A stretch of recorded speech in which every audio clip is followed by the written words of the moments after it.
नमस्कार students, maths academy 99 and C9 के में आपका स्वागत है।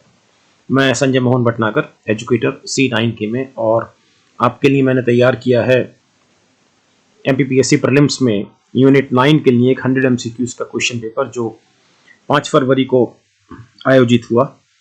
और आज के इस वीडियो में उस पेपर का कंप्लीट सोल्यूशन और एक्सप्लेनेशन है। और कोशिश ये भी की गई है पिछले वीडियो की तरह ही कि किसी क्वेश्चन से रिलेटेड उसके एक्सप्लेनेशन में यदि कोई एडिशनल इंफॉर्मेशन की आवश्यकता है तो आपको वहीं वो क्लियर की जाए, स्पष्ट की जाए। टैगलाइन वीडियो की बड़ी इंपॉर्टेंट है कि why should you work hard for GS3 in MPPSC। GS3 एकमात्र एक ऐसा सब्जेक्ट है साइंस टेक्नोलॉजी का MPPSC में जो आपको बहुत सक्सेसफुली 215 प्लस अटेम्प्ट करने का पोटेंशियल देता है। और अगर आप GS के एक पेपर में 215 प्लस सक्सेसफुली अटेम्प्ट करते हैं और पाते हैं तो आप अपना सिलेक्शन इंश्योर करते हैं। तो मेरी बार बार आपको सलाह ये रहती है कि आप साइंस टेक्नोलॉजी वाले पेपर में, चूंकि अब वो पेपर वेल डिफाइंड है, उसका जो सिलेबस है बहुत वेल डिफाइंड है, सुपरिभाषित है, इसलिए मेरी आपको सिंसियर सलाह ये है कि आप उसको बहुत अच्छे से तैयार करें यदि आपको न सिर्फ सिलेक्शन लेना है बल्कि एक अच्छी पोजीशन भी प्राप्त करनी है। तो चलिए डियर स्टूडेंट्स, शुरू करते हैं आज की class. Which of the following does not belong to the group? निम्नलिखित में से कौन समूह से संबंधित नहीं है? Unix, MS DOS, Windows, hard disk. अब अगर हम इसको देखें यूनिक्स, तो ये जो है ये ऑब्वियसली एक ये ऑपरेटिंग सिस्टम, ये भी ऑपरेटिंग सिस्टम है, यानी कि ये और ये दोनों सिस्टम सॉफ्टवेयर है। ओके, यूनिक्स और विंडोज। और ये MS DOS जो है ये एप्लीकेशन सॉफ्टवेयर है, एप्लीकेशन सॉफ्टवेयर। लेकिन ये हार्ड डिस्क जो है इट इज हार्डवेयर। तो ये hard disk does not belong to this group because ये जो बाकी जो तीन है ये सॉफ्टवेयर है, यूनिक्स, MS DOS और विंडोज। ओके, नेक्स्ट क्वेश्चन लेते हैं। निम्नलिखित में से कौन कंप्यूटर के भौतिक उपकरण है? Which of the following are physical devices of a computer? Hardware, software, system software, package. Obviously software is not भौतिक उपकरण, ये हार्डवेयर नहीं है, ये भी हार्डवेयर नहीं है, पैकेज ही हार्डवेयर नहीं है। तो हार्डवेयर ये फिजिकल डिवाइस है। ये हार्डवेयर कोई भी हो सकता है, ये कीबोर्ड हो सकता है, ये माउस हो सकता है, ये हार्ड डिस्क हो सकता है। तो ये सब भौतिक उपकरणों में आता है, hardware. Okay, next question. Navstar कहाँ का GPS है? तो नवस्टार, इसको ध्यान रखिए, US का GPS है। ओके, फोर्थ क्वेश्चन देखते हैं। What is the name of the file in the path? ये एक पाथ आपके सामने दिया गया है, C:/SMB/ABC/class1.doc। इस पाथ में फाइल का नाम क्या है? तो फाइल का नाम इसमें है ये, और फाइल का एक्सटेंशन है doc। So this is basically ये MS वर्ड फाइल है ये। ओके, और ये रूट डायरेक्टरी है। C जो है वो रूट डायरेक्टरी होती है या फोल्डर, ये इसके सब फोल्डर हैं। ये SMB फोल्डर इसके अंदर है, फिर ABC फोल्डर इसमें है, और इस ABC फोल्डर में ये फाइल रखी हुई है। तो this is the answer. Okay, next question लेते हैं। लाइसेंस नवीनीकरण कौन सी प्रकार की ई गवर्नेंस का उदाहरण है? G2C, G2B, G2G, B2C। तो सबसे पहले तो आपको इसमें इनका फुल फॉर्म पता होना चाहिए। So G2C is government to citizen, government to citizen. G2B is government to business. G2G is government to government, and B2C is business to citizen. तो ये जो लाइसेंसी नवीनीकरण का काम है, यानी कि लाइसेंस रिन्यूअल का काम है, एक्चुअली ये सिटीजन के लिए सेवा है सरकार की, गवर्नमेंट की। तो ये गवर्नमेंट टू सिटीजन है, G2C। It is a G2C service. Okay, next question लेते हैं। Which of the following statement is correct? निम्नलिखित में से कौन सा कथन सही है? 1 kilobyte is equal to 1024 bytes, 1 megabyte equal to 2048 bytes, 1 megabyte equal to 1000 kilobytes, 1 kilobyte equal to 1000 bytes. Okay, so the simple answer is 1 kilobyte equal to 1024 byte. हम kilo लिखते जरूर है, लेकिन लिखते सिर्फ इसलिए क्योंकि 1024 इज अप्रोक्सीमेटली इक्वल टू 1000, तो इसको किलो लिखने का चलन है, अदरवाइज इट इज 1024। ओके, और 1 megabyte is once again 1024 kilobyte, and 1 megabyte, okay ये हो गया, and 1 kilobyte is equal to 1024 byte. So this is the answer. चलिए नेक्स्ट लेते हैं। भारत ने अपना सूचना प्रौद्योगिकी अधिनियम किस वर्ष में अधिनियमित किया? India enacted it's first information technology act in the year dash dash dash. तो भारत का जो सूचना प्रौद्योगिकी अधिनियम है, इंफॉर्मेशन टेक्नोलॉजी एक्ट, ये आया ईयर 2000 में, ईयर 2000 में। और इसको भी थोड़ा सा आपको ध्यान रखना चाहिए कि जिस समय ये ईयर 2000 में ये एक्ट आया, तो ये एक्ट जिस रिक्वायरमेंट्स के लिए आया वो थी ई कॉमर्स से रिलेटेड रिक्वायरमेंट्स। लेकिन बाद में जब गवर्नमेंट की 2006 में नेशनल ई गवर्नेंस पॉलिसी आई, नेशनल ई गवर्नेंस पॉलिसी, तो इस पॉलिसी के तहत इस एक्ट में बहुत सारे चेंजेस करने की आवश्यकता महसूस हुई, और बाद में 2008 में इसका अमेंडमेंट आया, इस एक्ट का अमेंडमेंट 2008 में आया, जो पूरी तरह से ओरिएंटेड था ई गवर्नेंस सर्विसेज को लेकर। ओके, लेकिन इनिशियली जब ये एक्ट जब इस एक्ट को बनाया गया था, तो ये ई कॉमर्स की रिक्वायरमेंट्स की पूर्ति के लिए बनाया गया था। ओके, तो ये 17 अक्टूबर 2000 को प्रभावी हुआ। नेक्स्ट क्वेश्चन लेते हैं। Who was the founder of the Bluetooth? Bluetooth का संस्थापक कौन था? ये आसान सवाल है, एरिक्सन। किसी कंप्यूटर में सेंट्रल प्रोसेसिंग यूनिट कहां पर लोकेटेड या स्थित होती है? सेंट्रल प्रोसेसिंग यूनिट, अगर आपको इसमें थोड़ा सा भी कंफ्यूजन है तो हम इसमें एलिमिनेशन मेथड लगाएंगे। तो central processing unit obviously hard disk में नहीं हो सकती, ये मेमोरी इकाई में नहीं हो सकती, ये मॉनिटर में नहीं हो सकती। सो it is in the system unit. Okay, इसको थोड़ा सा ऐसे समझ लें कि ये सपोज सिस्टम की हार्ड डिस्क है। ओके, ये सीपीयू है, सेंट्रल प्रोसेसिंग यूनिट, ये रैम है जिसको हम मेमोरी इकाई बोल रहे हैं, मेमोरी यूनिट, ये रैम है। तो ये जो सीपीयू है बेसिकली ये सिस्टम यूनिट है। ओके, इसका रैम से, ये रैम में नहीं हो सकती, ये हार्ड डिस्क में नहीं हो सकती, करेक्ट। लेकिन जब कोई फाइल ओपन होती है तो फाइल हार्ड डिस्क में रहती है, सेव रहती है हार्ड डिस्क में, हार्ड डिस्क से उठ के वो फाइल रैम में आती है, और फिर रैम से वो प्रोसेसर में जाती है। और ये बिल्कुल अलग, ये मॉनिटर है, डिस्प्ले यूनिट। तो ये डिस्प्ले यूनिट है जिसको हम मॉनिटर बोलते हैं। ओके, तो जो सीपीयू है ये सिस्टम इकाई या सिस्टम यूनिट पे है। इंटरनेट के टर्म्स में to identify TCP IP errors such as connection problems कौन सी कमांड को इस्तेमाल किया जाता है? टीसीपी आईपी त्रुटियों जैसी कनेक्शन समस्याओं की पहचान करने के लिए। इसको ध्यान रखिए, इसको पिंग बोलते हैं।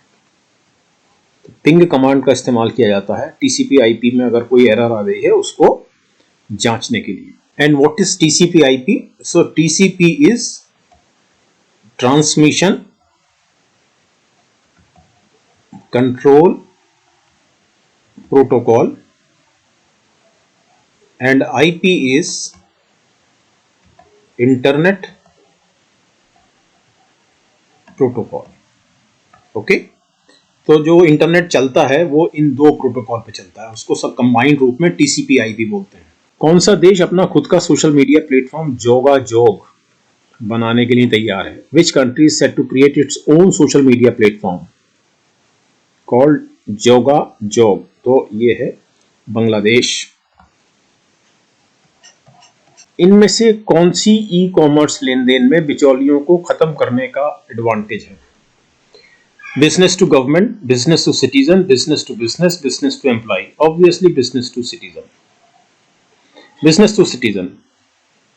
ओके, फॉर एग्जांपल अगर हम अमेजन की बात करें तो अमेजन एक ई कॉमर्स साइट है, ठीक है। तो यहाँ पर एक बिजनेसमैन है जो अपने प्रोडक्ट बेचना चाहता है, तो बिना किसी मिडिल मैन के ये सीधा आपको प्रोडक्ट बेचता है through the use of the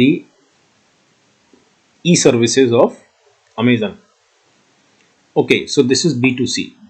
तो यहां पर बिजनेस, यहां पर सिटीजन, और ये IT इनेबलमेंट प्लेटफॉर्म। एक CDRW यानी कि एक CD है जो राइट और रीराइट दोनों करती है, उसकी स्पीड रेटिंग है 12x, 10x और 32x। तो ये 3 संख्याएं जो इस क्रम में दी गई हैं, ये क्या दिखाती हैं? तो हमेशा ध्यान रखिए कि it is right, right, rewrite and read. Obviously read सबसे तेज होगी, ठीक है। तो यदि आपको इसका थोड़ा सा भी एक अंदाजा है कि रीड स्पीड मैक्सिमम होती है, CD को पढ़ने की स्पीड मैक्सिमम होती है, तो एक ही आंसर है इसमें जिसमें रीड सबसे बाद में आ रहा है। So this is the answer. एक ही ऑप्शन है जिसमें रीड सबसे बाद में आ रहा है। ओके। भारत के पहले सुपर कंप्यूटर का नाम क्या है? What is the name of the first super computer of India? तो भारत के पहले सुपर कंप्यूटर का नाम है परम 8000। जेपीजी फाइल का उपयोग डिजिटल इमेज के लिए किया जाता है। जब आप एक डिजिटल इमेज को सेव करते हैं तो वो जेपीजी फॉर्मेट में सेव होती है। तो जेपीजी का क्या अर्थ है? तो जेपीजी का अर्थ है joint photographic experts group. Okay, next, what is meant by micro blogging? Micro blogging का क्या अर्थ है? ब्लॉग जो कंपनियों द्वारा पोस्ट किए जाते हैं, व्यक्तियों द्वारा नहीं। सीमित व्यक्तिगत पोस्ट वाले ब्लॉग, आमतौर पर वर्ण संख्या द्वारा सीमित या कैरेक्टर काउंट द्वारा लिमिटेड। मोबाइल उपकरणों से ब्लॉगिंग या उपरोक्त सभी। तो माइक्रो ब्लॉगिंग का अर्थ है सीमित व्यक्तिगत पोस्ट वाले ब्लॉग जिसमें कैरेक्टर काउंट निश्चित होता है। For example twitter. तो ट्विटर एक माइक्रो ब्लॉगिंग साइट है। So option is B. Computer के कीबोर्ड पर प्रत्येक वर्ण का एक आस्की मान होता है। तो आस्की की फुल फॉर्म क्या है? आस्की की फुल फॉर्म है American standard code for information interchange. तो इसे आस्की को थोड़ा सा और समझते हैं। हमारे पास यदि 0 से लेके 127 तक की डेसिमल वैल्यू है, तो इन डेसिमल वैल्यू के इक्विवेलेंट बाइनरी वैल्यूज को 0 से 127 तक ये जो 128 डेसिमल वैल्यूज हैं, इनकी इक्विवेलेंट बाइनरी संख्या को हम आस्की बोलते हैं। नाउ अभी मैं आपको एक फिगर से दिखाता हूं। Now this point is important. इसका मतलब यह है कि ये जो 128 संख्याएं हैं, ये वाली 0 से 127, ये हमको मिल रही हैं 2⁻7 because 2⁻7 is equal to 128। अब जब हम 2⁻7 की बात करते हैं तो हमारे पास 128 परम्यूटेशंस इस तरह से मिलते हैं। मैं आपको एक उदाहरण से समझाता हूं। ये 128 संख्या मिली। अब हमारे पास, चूंकि हम बाइनरी कोड्स की बात कर रहे हैं कि 0 और 127 डेसिमल वैल्यूज के इक्विवेलेंट बाइनरी नंबर्स, तो अगर हम बाइनरी नंबर्स की बात कर रहे हैं तो हमारे पास जो बाइनरी डिजिट्स हैं वो सिर्फ 0 और 1 है। ओके।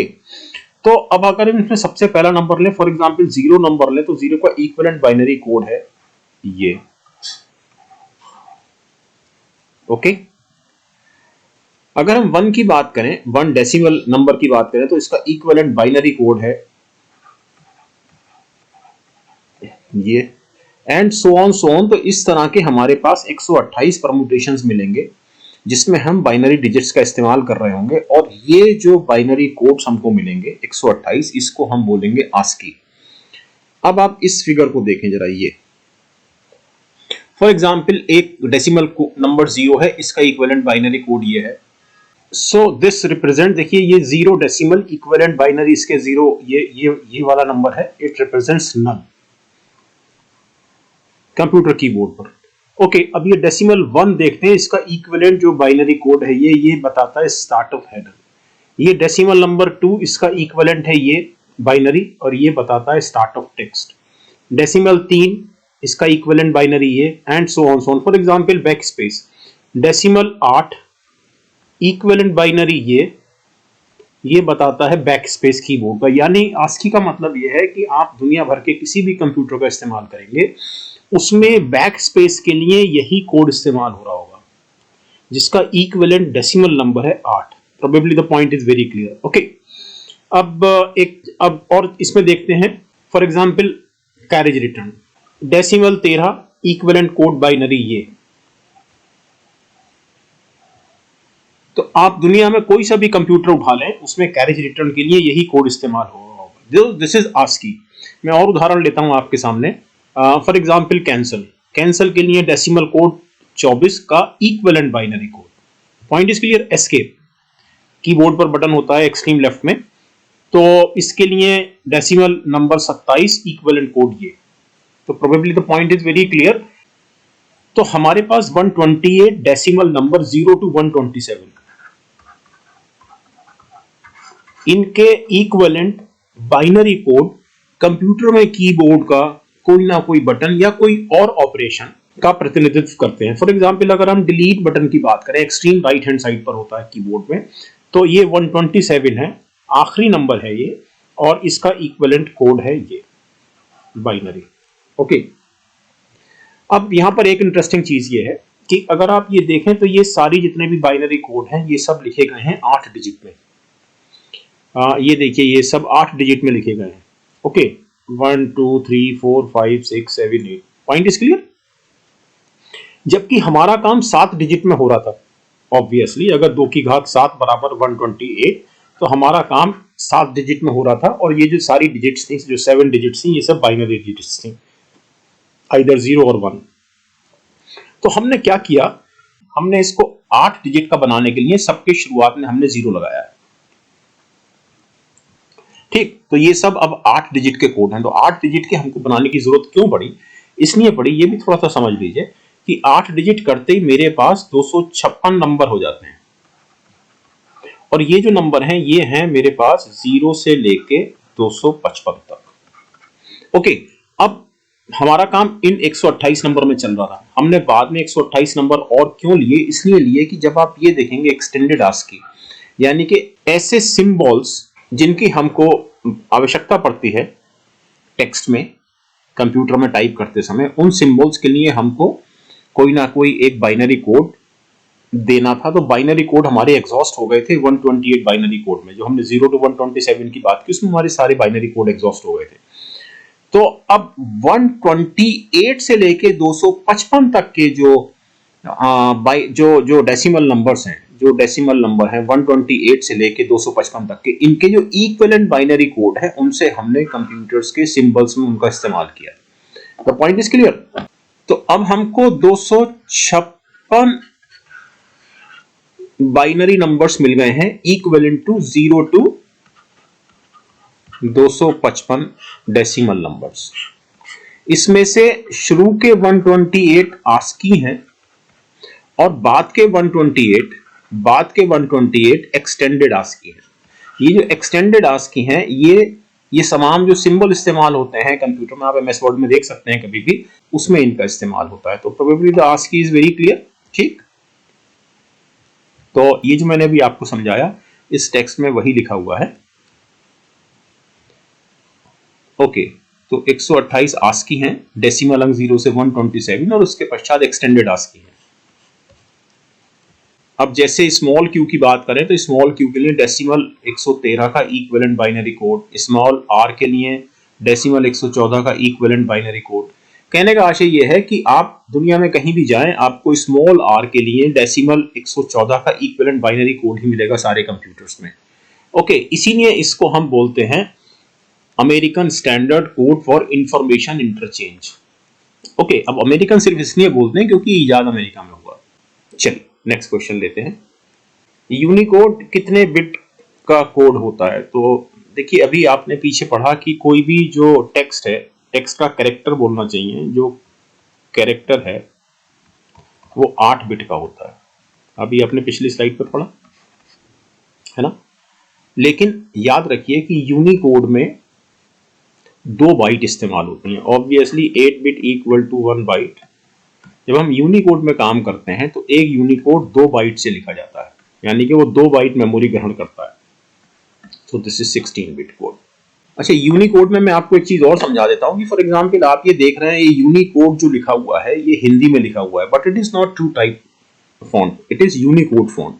ये जो मैंने हिंदी लिख रखी है यहाँ, या ये हिंदी लिख रखी है, ये हिंदी लिख रखी है, टाइप कर रखी है, ये यूनिकोड में लिख रखी है मैंने। तो यूनिकोड से मेरा आशय यह है कि ये जो हिंदी लिखी गई है ये मशीन इंडिपेंडेंट है। मशीन इंडिपेंडेंट का मतलब ये है कि अगर ये फाइल मैं आपके सिस्टम पे देता हूं और आपके सिस्टम पे अगर ये ट्रू टाइप फॉन्ट में लिखी जाती तो वो फॉन्ट आपके सिस्टम पे इंस्टॉल होना आवश्यक था, लेकिन अगर ये यूनिकोड में लिखी गई है तो आपके सिस्टम पर इस तरह का इंस्टॉलेशन यूनिकोड का आवश्यक नहीं है। जितनी भी वेबसाइट्स बनती हैं जो हिंदी में लिखी जाती हैं, हिंदी में जो वेबसाइट्स लिखी जाती हैं वो सब यूनिकोड में लिखी जाती हैं, क्योंकि यूनिकोड मशीन इंडिपेंडेंट होता है। ओके, लेकिन अगर वो ट्रू टाइप फॉन्ट में लिखी जाएंगी, फॉर एग्जांपल अगर वो कृति देव में लिखी जाती, ट्रू टाइप फॉन्ट है हिंदी का, तो ये मशीन डिपेंडेंट कोड है कृति देव। ओके, या डेविलिस, ये सब मशीन डिपेंडेंट है, मशीन पे निर्भर है। यानी अगर किसी मशीन पर कृति देव या डेविलिस फॉन्ट नहीं है तो उस मशीन पर आप टेक्स्ट को नहीं पढ़ सकते, लेकिन अगर टेक्स्ट यूनिकोड में लिखा गया है तो आप उसको किसी भी मशीन पर पढ़ सकते हैं। Okay, next. निम्न में से कौन कंप्यूटर मेमोरी प्रकारों को उच्चतम से निम्नतम गति तक सही ढंग से सूचीबद्ध करता है? मतलब सबसे तेज कंप्यूटर मेमोरी कौन सी है, सबसे पहले हमको ये निकालना है, और उसके पश्चात फिर नेक्स्ट, फिर नेक्स्ट, फिर नेक्स्ट। तो जो सबसे तेज मेमोरी है वो है सीपीयू रजिस्टर, यानी कि ये सीपीयू रजिस्टर जो है सीपीयू का ही पार्ट है। सीपीयू रजिस्टर सीपीयू के अंदर ही होते हैं। ये सीपीयू है, ये मैंने आपको एक शुरू में कुछ क्वेश्चन में भी समझाया है। ये सीपीयू है, सीपीयू में यहीं पर रजिस्टर्स हैं, फिर ये रैम है, फिर ये हार्ड डिस्क है। ओके, तो रजिस्टर्स फास्टेस्ट हैं क्योंकि सीपीयू का ही पार्ट है, सीपीयू को सिर्फ यहां से इनको उठाना है। तो सीपीयू सबसे पहले, then we have cache memory. अच्छा, सीपीयू में एक कैशे मेमोरी भी है, so this is cache memory. तो कैशे मेमोरी मैं आपको ऐसे समझाऊं कि फॉर एग्जांपल ये आपके पास ये एक अलमीरा है जिसमें आपकी फाइलें रखी हुई हैं। ओके, और ये आपकी टेबल है, ठीक। अब इस टेबल में एक ड्रॉर है, ड्रॉर में आप ऐसी फाइलें रखते हैं जिनकी आपको बार बार आवश्यकता पड़ती है। तो कैशे को आप इसी तरह से मान लें, ड्रॉर टाइप, कि कैशे में वो फाइलें रहती हैं जिसकी सीपीयू को बार बार आवश्यकता पड़ती है। तो सबसे फास्ट हुआ रजिस्टर्स, ये नंबर 1 हुआ। देन वी हैव कैशे, ये नंबर 2 हुआ। देन वी हैव रैम, ये नंबर 3 हुआ। और सेकेंडरी स्टोरेज मतलब हार्ड डिस्क, ये नंबर 4 हुआ। तो 4 3 2 1, 4 3 2 1, so C is the answer. Okay, निम्नलिखित में से कौन वेब 2.0 एप्लीकेशंस की विशेषता है? Multiple users schedule their time to use web 2.0 application one by one. एकाधिक उपयोगकर्ता एक एक करके वेब 2.0 अनुप्रयोगों का उपयोग करने के लिए अपना समय निर्धारित करते हैं। मैं सबसे पहले आपको वेब 2.0 होता क्या है ये बता देता हूँ। क्वेश्चन का जो ऑप्शन है वो तो बहुत सरल है। वेब 2.0 का मतलब होता है एक ऐसी एप्लीकेशन जिसमें आपको ये स्वतंत्रता रहती है कि आप उसमें लिख सकें, या दूसरे शब्दों में आप इंटरैक्ट कर सकें या संवाद कर सकें। अब मैं आपको उदाहरण देता हूं। फॉर एग्जाम्पल फेसबुक पे कोई कुछ लिखता है, आप उसका रिस्पॉन्ड करते हैं। फॉर एग्जाम्पल अमेजन एक प्रोडक्ट देता है, अपने उस प्रोडक्ट को खरीदते हैं, आप उस प्रोडक्ट के बारे में अच्छा या बुरा जो भी है वो लिखते हैं। For example Twitter. Point is clear? तो ये सब वेब 2.0 एप्लीकेशंस हैं जिसमें सिटीजन को भी या यूजर को भी लिखने की फ्रीडम रहती है। तो ऑब्वियसली अब बाकी ऑप्शन आप देख सकते हैं, ये बेस्ट ऑप्शन है इसका। वेब 2.0 एप्लीकेशन लोगों की ऑनलाइन सहयोग करने और जानकारी साझा करने की क्षमता पर केंद्रित है। तो web 2.0 applications are focused on the ability for people to collaborate and share information online, यानी कि अपनी इंफॉर्मेशन को शेयर कर सकें ऑनलाइन। ये है वेब 2.0। अब आपका सवाल होगा कि वेब 1.0 क्या है? तो वेब 1.0 का मतलब होता है सिर्फ एक तरफा कम्युनिकेशन। फॉर एग्जाम्पल आपके सामने एक वेबसाइट है, आप उसको सिर्फ पढ़ सकते हैं, आप उसको रिस्पॉन्ड नहीं कर सकते। तो एक स्टैटिक वेबसाइट जिसको आप रिस्पॉन्ड ना कर सकें, जिस पर आप इंटरेक्शन ना कर सकें अपना, वो वेब 1.0 का उदाहरण है। ओके, तो ये जो उदाहरण है ये वाला, ये वेब 1.0 का उदाहरण है। So B is the best answer. Okay, दो स्टेटमेंट दिए गए हैं। पहला है information and communication technology is considered a subset of the information technology. सूचना और संचार प्रौद्योगिकी को सूचना प्रौद्योगिकी का उपसमुच्चय माना जाता है। और दूसरा है सॉफ्टवेयर के उपयोग करने का अधिकार कॉपीराइट के रूप में जाना जाता है। तो ये तो दूसरा तो बिल्कुल ठीक है। सॉफ्टवेयर को उपयोग करने का अधिकार कॉपीराइट के रूप में जाना जाता है। अगर कोई पायरेटेड सॉफ्टवेयर को इस्तेमाल करता है, इसका मतलब उस सॉफ्टवेयर बनाने वाले के कॉपीराइट का उल्लंघन हो रहा है। ठीक, या तो आप पैसा दीजिए या लाइसेंस दीजिए, पैसा देके या कैसे भी लाइसेंस दीजिए। तो लाइसेंस की बात जहां पर आती है वहां पर राइट टू यूज आ जाता है। ठीक, तो ये बिल्कुल ठीक है, ये गलत है। एक्चुअली आईसीटी जो है एक बड़ा समुच्चय है, इंफॉर्मेशन एंड कम्युनिकेशन टेक्नोलॉजी, और इसके अंदर आईटी आता है, इंफॉर्मेशन टेक्नोलॉजी। तो information technology is a subset of information and communication technology. तो बेसिकली ये उल्टा लिखा गया है, तो इसमें जो करेक्ट आंसर है वो है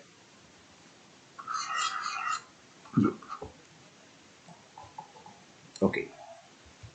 वो सेमीकंडक्टर मेमोरी डिवाइस कौन सी है जिसमें संग्रहित डेटा तब तक स्थायी रूप से संग्रहित रहेगा जब तक बिजली की आपूर्ति की जाती है? Obviously RAM. ठीक है, बिजली जाते ही अगर रैम में आपके पास कोई फाइल, आप किसी सिस्टम पे काम कर रहे हैं फाइल पर, और बिजली चली जाती है, कंप्यूटर बंद हो जाता है, तो रैम में जो फाइल है वो खत्म हो जाती है, सेव अगर आपने नहीं किया है। तो इसका आंसर है स्टैटिक मेमोरी डिवाइस। ओके, हाल ही में लॉन्च किया गया ई रकम पोर्टल किसके कल्याण से संबंधित है? किसान कल्याण, और इसकी फुल फॉर्म है ई राष्ट्रीय किसान agri mandi. Okay, next. This is a protocol which allows files to be transferred from one computer to another computer. एक कंप्यूटर से दूसरे कंप्यूटर में फाइल्स को ट्रांसफर करने वाले प्रोटोकॉल का नाम क्या है? तो ये है फाइल ट्रांसफर प्रोटोकॉल।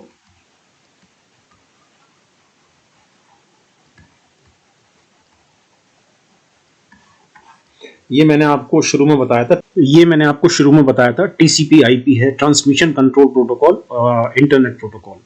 तो ये दोनों प्रोटोकॉल इंटरनेट से रिलेटेड हैं, ये इंटरनेट से रिलेटेड है। HTTP hyper text transfer protocol, ये HTTP जो है वेब पेजेस बनाने से संबंधित है, hyper text transfer protocol. Okay, computer भाषा का कंपाइलर किसका उदाहरण है? System software, hardware, input command, output command. तो जो कंपाइलर है, कंपाइलर करता क्या है पहले तो ये समझ लेते हैं कि फॉर एग्जांपल आपके पास एक भाषा है, मान लिया सी, कंप्यूटर भाषा है ये सी। ठीक, और इस सी को आपने, ऑब्वियसली जो भाषा है वो इंग्लिश में लिखी जाती है। ठीक, ये सीपीयू है, और सीपीयू को इसे समझना है कि क्या लिखा आपने, तो इसके बीच में क्या होगा कि एक ट्रांसलेटर डाला जाएगा। ये क्या काम करेगा ट्रांसलेटर, कि जो इंग्लिश में आपने लिखा है सी को, इसको मशीन कोड में चेंज करेगा, क्योंकि सीपीयू सिर्फ मशीन कोड समझता है। मशीन कोड मतलब 1001 बाइनरी कोड। तो ट्रांसलेटर जो है वो दो तरह के होते हैं, इंटरप्रीटर और कंपाइलर। तो ये दोनों सॉफ्टवेयर होते हैं। कौन से software? System software. So compiler is not a hardware, compiler is not input command, it is not output, compiler is a system software. Okay, Pegasus, a term which is often seen in news, is a Pegasus एक शब्द जो अक्सर समाचारों में देखा जाता है, वो क्या है? लड़ाकू विमान, cloud technology, spyware, internet service provider. तो obviously this is spyware, Israel द्वारा बनाया गया। मुझे एक SMS प्राप्त होता है जिसमें दावा किया जाता है कि मेरा बैंक खाता सस्पेंड होने वाला है और इससे बचने के लिए मुझे दिए गए नंबर पर संपर्क करना चाहिए। यह किसका उदाहरण है? Spamming, fishing, virus signing, scanning. तो दिस इज फिशिंग। आपको ऐसा एहसास होगा इस मैसेज को पढ़ के कि जैसे ये जो मैसेज है ये आपके बैंक अकाउंट के ऑफिशियल सेंडर आईडी से आया है। सो इस तरह का मैसेज जो जेन्युइन लगता है प्राइमा फेसी, वो फिशिंग का उदाहरण है। ऑपरेटिंग सिस्टम किसका पार्ट है, किसका हिस्सा है? एप्लीकेशन सॉफ्टवेयर का, हाई लेवल लैंग्वेज का, सिस्टम सॉफ्टवेयर का, और ये सभी सही है, मतलब तीनों का पार्ट है। शुरुआती क्वेश्चन में आपको ध्यान होगा, मैंने आपको बताया था कि ऑपरेटिंग सिस्टम, जिसमें यूनिक्स का उदाहरण था, तो operating system is a system software. Software दो तरह के होते हैं, सिस्टम सॉफ्टवेयर और दूसरा एप्लीकेशन सॉफ्टवेयर। आप कैसे फर्क करेंगे, इसका बहुत सिंपल सा तरीका ये है कि सिस्टम सॉफ्टवेयर वो होते हैं जिनको सिस्टम इस्तेमाल करता है, जिनको कंप्यूटर इस्तेमाल करता है, जिनको आप इस्तेमाल नहीं कर सकते हैं।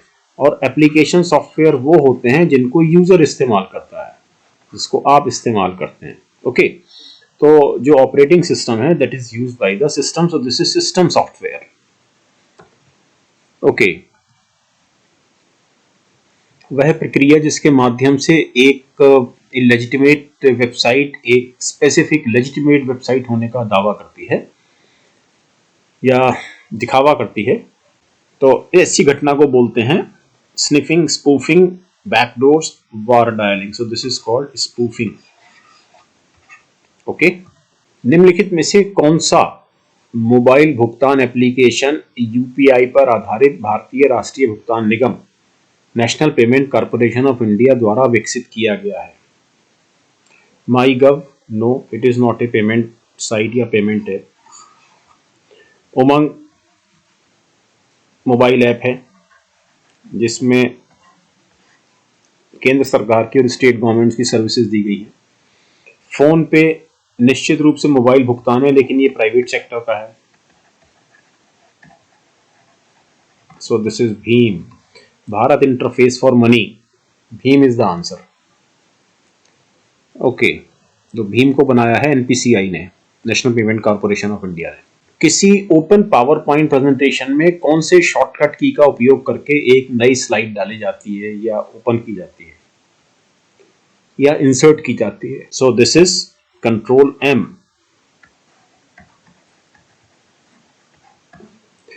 अगर आपके पास एक पीपीटी फाइल खुली हुई है और आपको एक नई स्लाइड इंसर्ट करनी है तो कंट्रोल एम आपके लिए ये काम कर देगा। निम्नलिखित में से कौन एक डेटाबेस प्रबंधन सॉफ्टवेयर नहीं है? Which of the following is not a database management software? MySQL है, it is a DBMS. Oracle is a DBMS. Sybase is a DBMS. COBOL is not a DBMS. Okay, it is a programming language. Next. Okay, Pegasus, a term which is often seen in news is a Pegasus, एक शब्द जो अक्सर समाचारों में देखा जाता है, वो क्या है? लड़ाकू विमान, cloud technology, spyware, internet service provider. तो obviously this is spyware, Israel द्वारा बनाया गया। मुझे एक एसएमएस प्राप्त होता है जिसमें दावा किया जाता है कि मेरा बैंक खाता सस्पेंड होने वाला है और इससे बचने के लिए मुझे दिए गए नंबर पर संपर्क करना चाहिए। यह किसका उदाहरण है? Spamming, fishing, virus signing, scanning. तो दिस इज फिशिंग। आपको ऐसा एहसास होगा इस मैसेज को पढ़ के कि जैसे ये जो मैसेज है ये आपके बैंक अकाउंट के ऑफिशियल सेंडर आईडी से आया है। सो इस तरह का मैसेज जो जेन्युइन लगता है प्राइमा फेसी, वो फिशिंग का उदाहरण है। ऑपरेटिंग सिस्टम किसका पार्ट है, किसका हिस्सा है? एप्लीकेशन सॉफ्टवेयर का, हाई लेवल लैंग्वेज का, सिस्टम सॉफ्टवेयर का, और ये सभी सही है, मतलब तीनों का पार्ट है। शुरुआती क्वेश्चन में आपको ध्यान होगा, मैंने आपको बताया था कि ऑपरेटिंग सिस्टम, जिसमें यूनिक्स का उदाहरण था, तो operating system is a system software. Software दो तरह के होते हैं, सिस्टम सॉफ्टवेयर और दूसरा एप्लीकेशन सॉफ्टवेयर। आप कैसे फर्क करेंगे, इसका बहुत सिंपल सा तरीका ये है कि सिस्टम सॉफ्टवेयर वो होते हैं जिनको सिस्टम इस्तेमाल करता है, जिनको कंप्यूटर इस्तेमाल करता है, जिनको आप इस्तेमाल नहीं कर सकते हैं।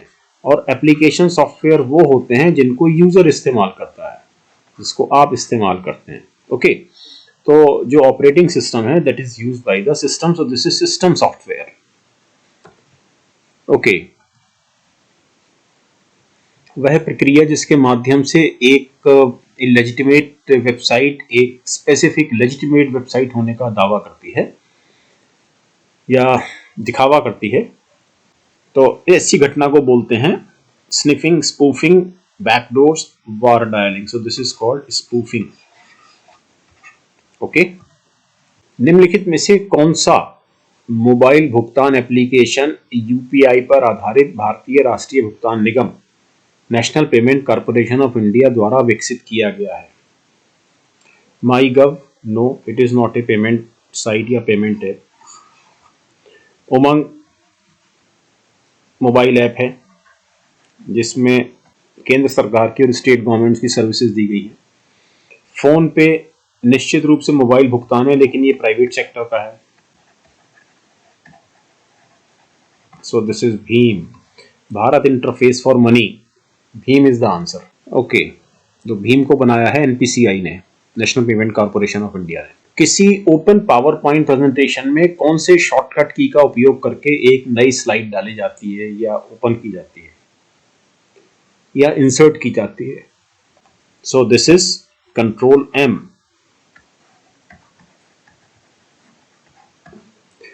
अगर आपके पास एक पीपीटी फाइल खुली हुई है और आपको एक नई स्लाइड इंसर्ट करनी है तो कंट्रोल एम आपके लिए ये काम कर देगा। निम्नलिखित में से कौन एक डेटाबेस प्रबंधन सॉफ्टवेयर नहीं है? Which of the following is not a database management software? MySQL है, it is a DBMS. Oracle is a DBMS. Sybase is a DBMS. COBOL is not a DBMS. Okay, it is a programming language. Next. Okay, next question लेते हैं। Number of bits used by IPv6 address.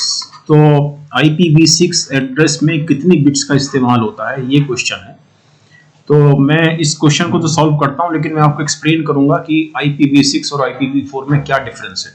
Okay, तो IPv6 address में number of bits इस्तेमाल होती हैं 128। Okay, थोड़ा इसको समझ लेते हैं। देखिए, ये IPv4 है। IPv4 में लेमैन टर्म्स में आपके सामने 4 सेगमेंट है नंबर के, 1 2 3 4, और ये चारों सेगमेंट डॉट से पृथक किए गए, डॉट से रखिए गए। अब ये दूसरी चीज आपको ये ध्यान रखनी है, एक तो ये हो गया कि इसमें 4 सेगमेंट हैं नंबर के। दूसरी चीज ये है कि ये जो नंबर आप यहां देख रहे हैं, ये नंबर हर हालत में 0 और 255 के बीच में होंगे। ओके, 256 नहीं होगा या उससे बड़ा नहीं होगा। अब जब 0 से 255 के बीच में होंगे, इसका मतलब ये है कि हर हालत में ये 8 बिट्स द्वारा रिप्रेजेंट होंगे। ये अभी मैंने आपको, जब मैं आपको ASCII पढ़ा रहा था तो मैंने आपको समझाया था, बिकॉज 2⁸8 इक्वल टू 256 है ना। तो ये 8 बिट्स द्वारा रिप्रेजेंट होंगे, 23 0 0 0 1 2 1। ये डेसिमल है, लेकिन इनके जो इक्विवेलेंट होंगे वो बाइनरी डिजिट्स में 8 बिट्स के कलेक्शन से रिप्रेजेंट होंगे। तो 832, यानी कि 8 बिट यहां होंगी, 8 यहां होंगी, 8 यहां होंगी, 8 यहां होंगी, तो 32 बिट का एड्रेस हो गया। अब इस 32 बिट के एड्रेस पे हमको डिफरेंट परम्यूटेशंस कितने मिल जाएंगे, जो हमको अलग अलग आईपी एड्रेस देंगे, वो मिलेंगे हमको 2 की घात 32। तो अगर हमारे पास IPv4 है तो हमको 2 की घात 32 एड्रेस मिल जाते हैं, और ये एड्रेस करते हैं कुल मिलाकर 4 बिलियन एड्रेसेस को की पूर्ति कर देते हैं, यानी 4 अरब एड्रेसेस हमको इनसे मिल सकते हैं। The point is very clear. Okay, लेकिन जब हम IPv6, अच्छा V stands for version, so this is IP version 4। जब हम IP वर्जन 6 पर आते हैं, जस्ट ट्राई टू अंडरस्टैंड कि यहां पर ये जो डिजिट्स हैं सारी, ये इनके बीच में डॉट नहीं है, कॉलन है। ये आपको दूसरा फर्क IPv4 और IPv6 के रेफरेंस में। और यहां पर 1 2 3 4 5 6 7 8 सेगमेंट जो एक दूसरे से सेपरेट किए गए हैं कॉलम द्वारा। दूसरी चीज ये है कि ये प्रत्येक सेगमेंट जो है ये सब हेक्साडेसिमल है। ये सब हेक्साडेसिमल बेस है, यानी कि हेक्साडेसिमल बेस में आपके सामने 16 डिजिट्स होती हैं। 16 डिजिट्स, जैसे यहां पर 8 डिजिट होती हैं, इस जगह बाइनरी में 8 डिजिट्स होती हैं, सॉरी IPv4 में 8 डिजिट होती हैं। तो यहां जो डेसिमल नंबर हैं, इनके इक्विवेलेंट जो बाइनरी नंबर हैं वो 8 डिजिट के हैं, लेकिन यहां पर 16 के हैं, और ये 8 सेगमेंट है, तो 16 8 128। तो ये 128 बिट के बन जाते हैं। क्लियर? 8 सेगमेंट है, प्रत्येक सेगमेंट 16 बिट्स का है। ओके, अब इससे हमको कितने आईपी एड्रेस मिल सकते हैं आईपी वर्जन 6 में? इट्स ए ह्यूज नंबर, ये एक बहुत बड़ी संख्या है, ये कभी एग्जॉस्ट नहीं होगी। और अगर मैं इसको 2 रेज़ टू पावर में लिखूं तो virtually it is equal to 2 raise to power 128। तो 2 की घात 32 की तुलना में ये एक बहुत बड़ी संख्या है। यानी कि 2 की घात 32 को अगर मैं फिर से 2 की घात 32, फिर से 2 की घात 32 और फिर से 2 की घात 32 से गुणा करूं, तब जाकर मेरे को 2 की घात 128 मिलेगा। यानी कि इसको जब मैं इतने से मल्टीप्लाई करूंगा, इट्स अ ह्यूज नंबर, ये है 2 की घात 96। अर्थात IPv6 में हमको IPv4 की तुलना में 2 की घात 96 गुना आईपी एड्रेस एक्स्ट्रा मिल जाते हैं। Point is clear? ओके, विकासपीडिया क्या है? तो ध्यान रखिए, विकासपीडिया भारत सरकार का ज्ञान पोर्टल है, knowledge portal of government of India. और विकासपीडिया पर होता क्या है? विकासपीडिया पर स्टेट गवर्नमेंट्स या सेंट्रल गवर्नमेंट इन एरिया कृषि, स्वास्थ्य, शिक्षा, समाज कल्याण, ऊर्जा, e governance, agriculture, health, education, social welfare, energy और ई गवर्नेंस, इस सेक्टर में, ये कितने सेक्टर हैं? 3 और 3 6 सेक्टर हैं, है ना? तो इन 6 सेक्टर में यदि स्टेट गवर्नमेंट्स ने या सेंट्रल गवर्नमेंट ने कोई पहल की है, तो ऐसी पहल से, ऐसी इनिशिएटिव से सबको, जितने स्टेक होल्डर्स हैं उनको अवगत कराने के लिए, खासतौर पे अनरीच्ड कम्युनिटीज को अवगत कराने के लिए कि हमने क्या किया है, ये पोर्टल गवर्नमेंट ऑफ इंडिया ने बनाया है। So this is knowledge portal. Okay, लेकिन ये आपको विषय जरूर याद रखने चाहिए, agriculture, health, education, social welfare, energy and e governance. तो ध्यान रखिए, इसमें आर्टिफिशियल इंटेलिजेंस टॉपिक या सब्जेक्ट नहीं है। ओके, नेक्स्ट स्लाइड लेते हैं। कंप्यूटर क्वर्टी कीबोर्ड के आविष्कारक कौन है? Inventor of computer QWERTY keyboard is Christopher Latham Sholes. Okay, इस क्वेश्चन में क्वेश्चन है, ई गवर्नेंस के लिए निम्नलिखित में से कौन सा विवरण उपयुक्त है? Which description is appropriate among the following for e governance? अब मैं इसको थोड़ा आपको समझाता हूं तो आपको इमीडिएटली इसके ऑप्शन समझ में आ जाएंगे। देखिए, ई गवर्नेंस क्या है? ई गवर्नेंस बेसिकली सिटीजन्स को एम्पावर, इनेबल और शासकीय कार्य में एंगेज करने संबंधी कार्य है through the use of IT. I mean, ये इन सब के लिए through the application of IT या ICT, information and communication technology. तो किसी भी ई गवर्नेंस परियोजना में सिटीजन सबसे इंपॉर्टेंट स्टेक होल्डर है। ओके, तो इसलिए आपका सबसे पहले तो प्राइमा फेसी ये आंसर मोस्ट अप्रोप्रिएट है। नागरिकों को निष्पक्ष अनबायस्ड और फेयर सर्विसेज प्रदान करना। तो इससे कोई फर्क नहीं पड़ता कि आप इसको ई गवर्नेंस के जरिए दे रहे हैं, एम गवर्नेंस के जरिए दे रहे हैं या बिना टेक्नोलॉजी के इस्तेमाल से दे रहे हैं। तो किसी भी सरकार का दायित्व है कि वो अपने सिटीजन्स को फेयर और अनबायस्ड सर्विसेज दे। तो बेसिकली ई गवर्नेंस के रेफरेंस में इसका इतना ज्यादा, ई गवर्नेंस के रेफरेंस में इसका इतना ज्यादा महत्व नहीं है। इसका महत्व ऑब्वियसली गवर्नेंस के लिए है, ओवरऑल गवर्नेंस के लिए। To provide technology driven governance, ये हमेशा ध्यान रखिए कि ई गवर्नेंस में ऑलवेज ऑलवेज ऑलवेज ये जो गवर्नेंस है, it is most important. E is simply a means, electronic होना या इलेक्ट्रॉनिक माध्यम से प्रदाय करना गवर्नेंस को या सर्विसेज की डिलीवरी करना, ये एक रूट है अगर हम इलेक्ट्रॉनिक्स की बात करें तो to provide technology driven governance ये बिल्कुल अप्रोप्रिएट नहीं है। टू प्रोवाइड गवर्नेंस ये गवर्नमेंट का काम है, लेकिन टेक्नोलॉजी ड्रिवन हो या ना हो, गवर्नेंस प्रदाय करना गवर्नमेंट का काम है। तो and to ensure people's faith in e commerce, ये इस ई कॉमर्स एप्लीकेशन को में ई कॉमर्स एप्लीकेशंस में जन सामान्य का फेथ इंश्योर करना, तो ये तो कतई रेलिवेंट नहीं है e governance point of view से। तो इन तीनों ऑप्शन में जो मोस्ट अप्रोप्रिएट है वो है ये। ओके, नेक्स्ट, किस प्रोग्रामिंग भाषा को सिंबल लैंग्वेज या प्रतीक भाषा भी कहा जाता है? तो कंप्यूटर प्रोग्रामिंग की किसी भाषा को प्रतीक भाषा नहीं कहा जाता। असेंबली भाषा, मशीन भाषा, समस्त उच्च स्तरीय भाषा। तो आंसर है इसका असेंबली भाषा। इसको मैं थोड़ा सा आपको ब्रीफ करता हूं कि जो फर्स्ट जनरेशन ऑफ कंप्यूटर था, पहला जनरेशन, पहली पीढ़ी, उसमें मशीन लैंग्वेज का इस्तेमाल हुआ। फर्स्ट जनरेशन में मशीन लैंग्वेज मतलब जो पूरी की पूरी भाषा बाइनरी कोड्स में लिखी गई। ओके, इसके पश्चात अगली जनरेशन में असेंबली लैंग्वेज का इस्तेमाल हुआ और असेंबली लैंग्वेज में निश्चित रूप से इंग्लिश का इस्तेमाल किया गया, लेकिन हमने उसमें सिंबल्स बनाए इंग्लिश में। मैं आपको एक छोटा सा उदाहरण देता हूं। फॉर एग्जांपल प्रिंट कमांड के लिए हमने फॉर एग्जांपल PRN लिख दिया, तो ये हमने एक सिंबल बना दिया प्रिंट के लिए। ऑब्वियसली ये इंग्लिश में था। तो ये जो सिंबल लैंग्वेज है ये असेंबली लैंग्वेज है। ओके, और दूसरी इंपॉर्टेंट चीज इसमें यह है कि चूंकि ये इंग्लिश में लिखा गया, ये जितने भी सिंबल बने ये इंग्लिश में बने, तो प्रोसेसर को यानी कि CPU को इन्हें समझने के लिए बीच में एक ट्रांसलेटर की जरूरत थी। तो ये वाला जो ट्रांसलेटर था स्पेसिफिकली, चूंकि ये जो असेंबली लैंग्वेज है ये लो लेवल लैंग्वेज है, तो इसके लिए जो ट्रांसलेटर था उसको कहा गया असेंबलर। तो हाई लेवल लैंग्वेज इसके बाद जितनी भी लैंग्वेज बनी असेंबली लैंग्वेज के बाद वो सब हाई लेवल लैंग्वेज थी। हाई लेवल लैंग्वेज में जो मैंने आपको शुरू में भी बताया है, दो तरह के ट्रांसलेटर होते हैं, इंटरप्रीटर और कंपाइलर।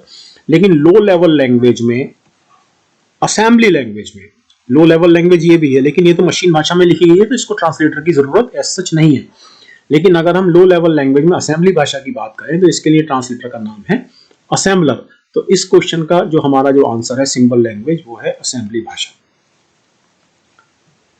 ओके, निम्नलिखित में से कौन एक डेटाबेस नहीं है? अभी इस तरह का क्वेश्चन आपने कुछ 4-5 क्वेश्चन पहले भी किया है। तो इसमें कौन डेटाबेस नहीं है? MS Access is a database, it is A database.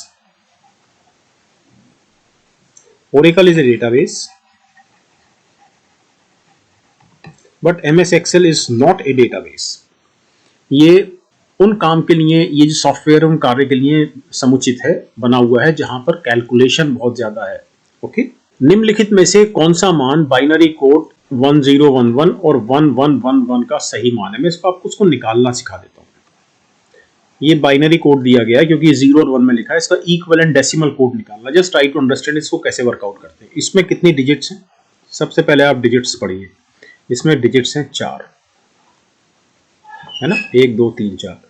तो चूंकि ये बेस 2 पर दिया गया है, चूंकि बाइनरी है तो बेस 2 पर है, तो इसको निकालने का तरीका ये होता है।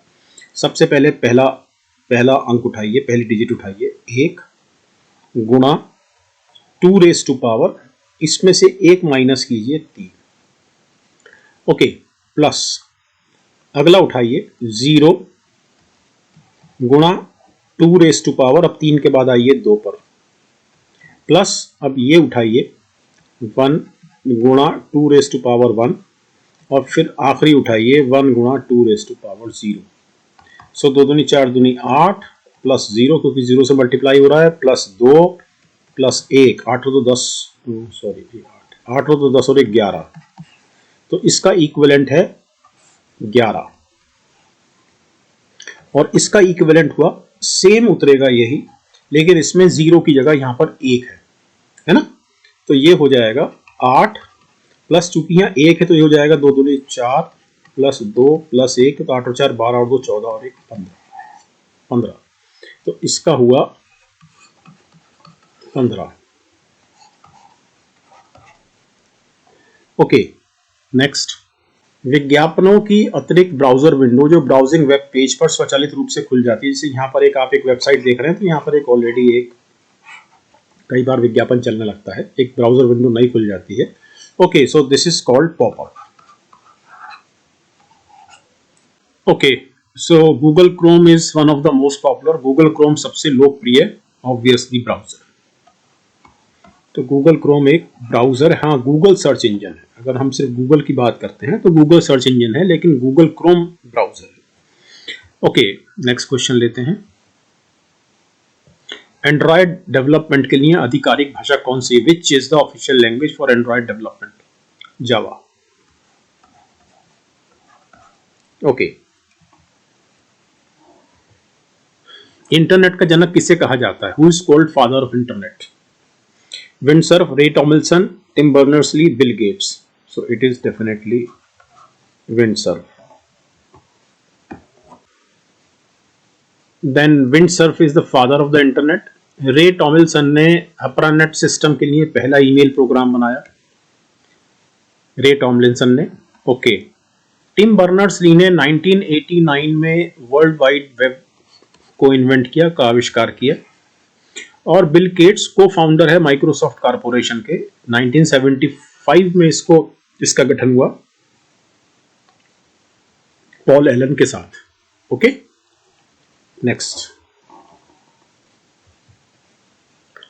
ये क्वेश्चन हम लोग कर चुके हैं पहले कई बार, मतलब इसको एक्सप्लेन कर चुके हैं। तो कंप्यूटर प्रोग्रामिंग भाषा के ट्रांसलेटर कौन कौन से हैं? ऑब्वियसली इंटरप्रीटर, कंपाइलर और असेंबलर। ये असेंबलर जो है ये असेंबली लैंग्वेज का है, असेंबली लैंग्वेज का ट्रांसलेटर है। और assembly language low level language है। ये दोनों इंटरप्रीटर और कंपाइलर हाई लेवल लैंग्वेज के ट्रांसलेटर्स है। ओके, तो आंसर है 1 2 3। So this is the answer. C sharp is a programming language.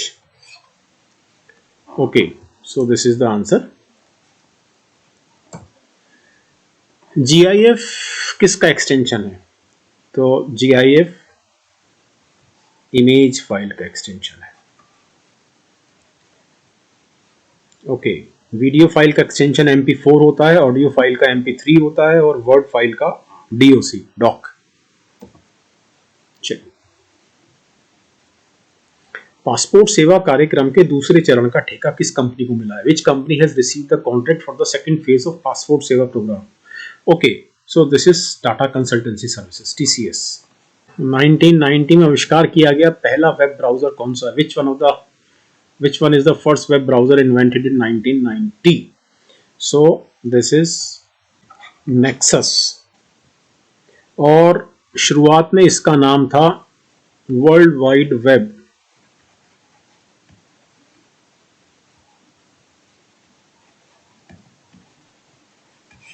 बाद में नेक्सस किया गया। ओके, निम्नलिखित में से कौन सा सॉफ्टवेयर एप्लीकेशन संख्यात्मक और सांख्यिकीय गणना करने के लिए सबसे उपयुक्त हुआ? अभी थोड़ी देर पहले इसकी बात की गई है। Which one of the following software application would be the most appropriate for performing numerical and statistical calculation? Obviously not database, not document processor, यानी कि MS Word काम नहीं करेगा, graphic package भी काम नहीं करेगा, spreadsheet, for example MS Excel। Okay, so D is the answer। निम्नलिखित में से कौन एक इनपुट डिवाइस नहीं है? Okay, so obviously keyboard input device है, माउस इनपुट डिवाइस है, स्कैनर इनपुट डिवाइस है, बट स्पीकर आउटपुट डिवाइस है। ओके, 50वां क्वेश्चन लेते हैं। कौन सा प्रोटोकॉल विभिन्न होस्ट्स के बीच में ईमेल सुविधा प्रदान करता है? Which protocol provides email facility among different hosts? It is simple mail transfer protocol. FTP पर हम लोगों ने पहले भी बात की है। So this is file transfer protocol, file transfer protocol. It is simple mail transfer protocol. Telnet is regarding connecting remote computers, okay, और it is simple network management protocol, simple network management protocol। तो ये जो SNMP है ये network पे connected devices की monitoring के लिए काम आता है। Okay, so our answer is simple mail transfer protocol. Next question लेते हैं। ओके, इंटरनेट प्रौद्योगिकी में DNS का क्या मतलब है? What for does DNS in the internet technology stand? So जो ऑप्शन है आपके सामने, distributed name system, data name system, dynamic name system and domain name system. तो इसका आंसर है डोमेन नेम सिस्टम। और ये मैं आपको थोड़ा सा ब्रीफ करता हूं। तो domain name system virtually internet की डायरेक्टरी है, जैसे टेलीफोन की डायरेक्टरी होती है ना, बिल्कुल वैसी है।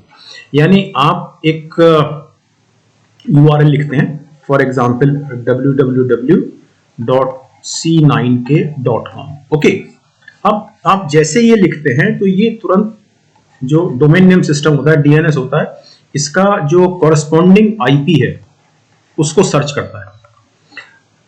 You got my point? जो इसका जो कॉरस्पॉन्डिंग IP है उसको इससे तुरंत मैप करता है, चेक करता है और जाके उस IP को ओपन करता है, उस वेबसाइट को। So basically this is domain name system. Okay, what is the language used in ENIAC?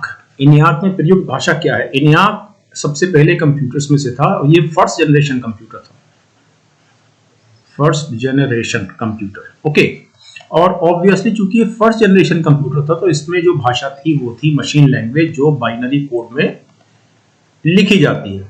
तो मैं जस्ट रिपीट कर रहा हूं अपनी बात को, जो पिछले 1-2 क्वेश्चन पहले थी, कि बाइनरी कोड में लिखी गई जो भाषा है वो बेसिकली CPU की अपनी भाषा है, इसलिए बाइनरी कोड में लिखी गई मशीन भाषा को ट्रांसलेटर की जरूरत नहीं होती है।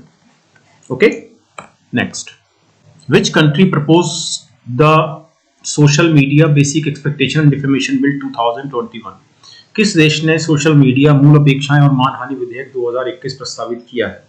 Okay, so it is Australia. Madhya Pradesh शासन की ई गवर्नेंस से संबंधित इनिशिएटिव्स पहल कौन कौन सी हैं? ई टेंडरिंग, ई डिस्ट्रिक्ट, ई उपार्जन, उपरोक्त सभी हैं। ई टेंडरिंग, टेंडर की व्यवस्था को अधिक पारदर्शी और सुगम बनाने के लिए, सिटीजन सेंट्रिक बनाने के लिए। ई डिस्ट्रिक्ट, जिले की इंफॉर्मेशन स्टेक होल्डर्स को देने के लिए, सिटीजन्स को देने के लिए। ई उपार्जन का जो पोर्टल है वो बेसिकली फार्मर्स ओरिएंटेड पोर्टल है, यानी कि फार्मर्स की जो उपज होती है, चाहे वो गेहूं हो, चावल हो, दालें हो, उसके प्रिक्योरमेंट, उसके उपार्जन के लिए, उसके उपार्जन की व्यवस्था को सुगम बनाना और प्रॉपर मॉनिटरिंग करना, उसके लिए ई उपार्जन सॉफ्टवेयर बनाया गया है। तो इसका आंसर है उपरोक्त सभी। निम्नलिखित में से किसका उपयोग सेकेंडरी स्टोरेज, द्वितीय भंडारण के रूप में नहीं किया जाता है? अब सेकेंडरी स्टोरेज क्या होती है? सेकेंडरी स्टोरेज वो होती है जिसमें आप अपना डेटा सेव करते हैं, ठीक है। और प्राइमरी स्टोरेज क्या होती है? प्राइमरी स्टोरेज होती है रैम। सो सेकेंडरी स्टोरेज में कौन सा इस्तेमाल नहीं होता? ऑब्वियसली सेमीकंडक्टर मेमोरी इस्तेमाल नहीं होती, ये रैम में होती है। तो सेमीकंडक्टर मेमोरी सेकेंडरी मेमोरी के रूप में इस्तेमाल नहीं होती, ये प्राइमरी मेमोरी है, कंप्यूटर की मेमोरी है। लेकिन ये बाकी तीन जो है ये सेकेंडरी मेमोरी के रूप में इस्तेमाल इनको किया जाता है, मैग्नेटिक डिस्क, मैग्नेटिक ड्रम और मैग्नेटिक टेप। समाज की जरूरतों को पूरा करने के लिए सरकार की क्षमता में सुधार के लिए सूचना प्रौद्योगिकी के उपयोग को डैश डैश डैश के रूप में जाना जाता है। ई बिजनेस नहीं। ई एडमिनिस्ट्रेशन नो। एडमिनिस्ट्रेशन गवर्नेंस का एक छोटा पार्ट है। Yes, e governance is the answer. So the use of IT to improve the ability of government to address the needs of the society is known as e-governance. व्यक्तियों द्वारा अपनी पहचान को गलत बताकर गोपनीय जानकारी प्राप्त करने के लिए किस तरह के प्रयास किए जाते हैं? What attempts are made by individuals to obtain confidential information by misrepresenting their identity? Misrepresenting their identity. So this is phishing. इस तरह का क्वेश्चन थोड़ा पहले भी आया है। So this is phishing, जिसमें आपको कोई SMS या मेल आता है जो आपको लगता है कि जेन्युइन सोर्स से आ रहा है। ओके, रेजोल्यूशन पावर, जो आपकी स्क्रीन है, चाहे वो मोबाइल की स्क्रीन हो या लैपटॉप की स्क्रीन हो, उसकी जो रेजोल्यूशन पावर है उसको किस में नापा जाता है? तो रिमेंबर, रेजोल्यूशन पावर को पिक्सल में नापा जाता है। पिक्सल का मतलब होता है पिक्चर सेल्स। ओके, कैशे आमतौर पर कहां निर्मित होते हैं? तो ध्यान रखिए, कैशे सबसे पहली चीज तो ये कि cache is a part of CPU, ठीक है। जो CPU की अपनी मेमोरी है, जहां पर वो ऐसी फाइलों को रखता है जिन फाइलों की कंप्यूटर को बार बार जरूरत पड़ती है, तो ऐसी फाइलें कैशे में रखी जाती है। मैंने अभी कुछ क्वेश्चन पहले आपको एक अलमारी का उदाहरण लिया था कि ये अलमारी आपकी हार्ड डिस्क है, ये अलमीरा है, ये हार्ड डिस्क है। फाइल यहां से निकल के आपकी टेबल पर आती है। ओके, तो टेबल में अगर एक ड्रॉअर आप बना लें जिसमें आप ऐसी इंपॉर्टेंट फाइलें रखें जिनकी आपको बार बार जरूरत पड़ती है, तो ये जो ड्रॉअर है बेसिकली ये कैशे को रिप्रेजेंट करती है। सिंपल। तो इसमें आंसर है S RAM, static RAM. Static RAM. Okay, transistors निम्नलिखित में से किसके साथ संबद्ध है? Transistors are associated with which of the following? Obviously second पीढ़ी। पहली पीढ़ी के साथ जो संबद्ध है वो है वॉल्व्स या वैक्यूम ट्यूब। करेक्ट। निम्न स्तर की भाषाओं के या लो लेवल लैंग्वेज के क्या फायदे हैं? प्रसंस्करण गति अधिक होती है, processing speed is high, translation of program is not required, program के अनुवाद की आवश्यकता नहीं है, it occupies less memory space, ये कम मेमोरी स्पेस लेता है। उपरोक्त सभी। ऑब्वियसली उपरोक्त सभी। मैं आपको थोड़ा एक्सप्लेन करता हूँ। लो level language for example machine language है ना। अब मशीन लैंग्वेज जो लिखी जाती है लैंग्वेज वो लिखी जाती है बाइनरी कोड्स में 0-1। ठीक है, तो चूंकि ये 0-1 में लिखी गई है तो इसको ट्रांसलेटर की जरूरत नहीं है, ये तो मशीन की भाषा में लिखी गई है। तो जब ये ट्रांसलेटर की इसको जरूरत नहीं है तो ऑब्वियसली इसकी प्रोसेसिंग स्पीड हाई है। अब चूंकि इसमें ट्रांसलेटर की जरूरत नहीं है तो ये मेमोरी स्पेस भी कम लेता है। तो ये तीनों चीजें सही है। सो answer is all of the above. अंग्रेजी में कंप्यूटर कीबोर्ड सामान्य रूप से किसका उपयोग करता है? तो इस तरह का क्वेश्चन पहले भी आया हुआ है। So this is QWERTY based या क्वर्टी आधार। अगर आप अपने कीबोर्ड की जो अल्फाबेट वाला जो पैड है उसको देखें तो जो पहली रो है, पहली रो में लेफ्ट साइड में से अगर आप शुरू करें तो सबसे पहला जो बटन है वो Q है, फिर W है, फिर E है, फिर R है, फिर T है, फिर Y है, फिर इधर U है, I O P है। So this is QWERTY keyboard. Computer को विशेष उपयोग के लिए तैयार करने वाले निर्देश कहाँ मौजूद होते हैं? Instructions that prepare the computer for the particular use are present in. Obviously ROM. ये रोम में इंस्ट्रक्शंस रहती हैं कि कंप्यूटर किस तरह से बूट होगा। Okay, so this is ROM. For example आपका मैं एक उदाहरण दे देता हूँ। फॉर एग्जांपल आपका एक पीसी है, तो पीसी है तो रोम क्या करेगा कि रोम में इंस्ट्रक्शंस पड़ी हुई है कि रोम विंडोज को ढूंढेगा हार्ड डिस्क से। तो विंडोज को ढूंढ यानी ऑपरेटिंग सिस्टम को, तो इसको ढूंढने से पहले रोम क्या करता है? रोम में जो सॉफ्टवेयर है वो ढूंढता है, जो इसमें जो बायोस है वो सबसे पहले ढूंढता है MBR। हार्ड डिस्क में एक MBR होता है, मास्टर बूट रिकॉर्ड। तो हार्ड डिस्क में इस MBR की जगह फिक्स होती है।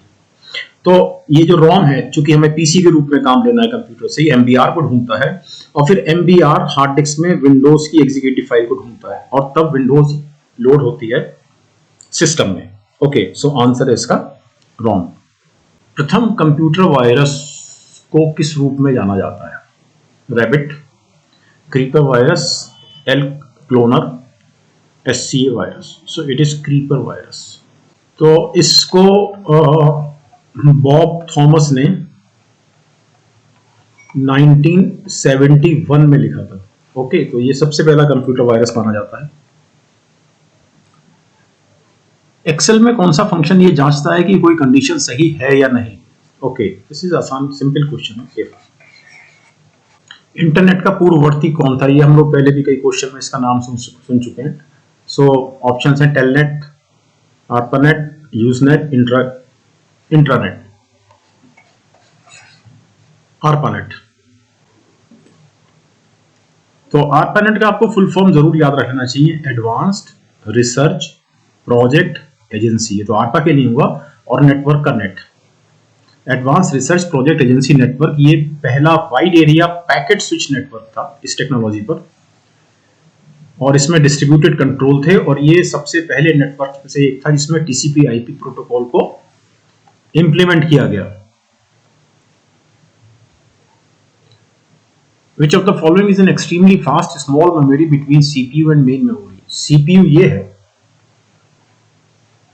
it is CPU, और ये मेन मेमोरी रैम। तो ये पहले भी क्वेश्चन में ये समझाया गया है। तो इसके बीच में जो मेमोरी है जो बहुत तेज है, जो छोटी है, ये है कैशे।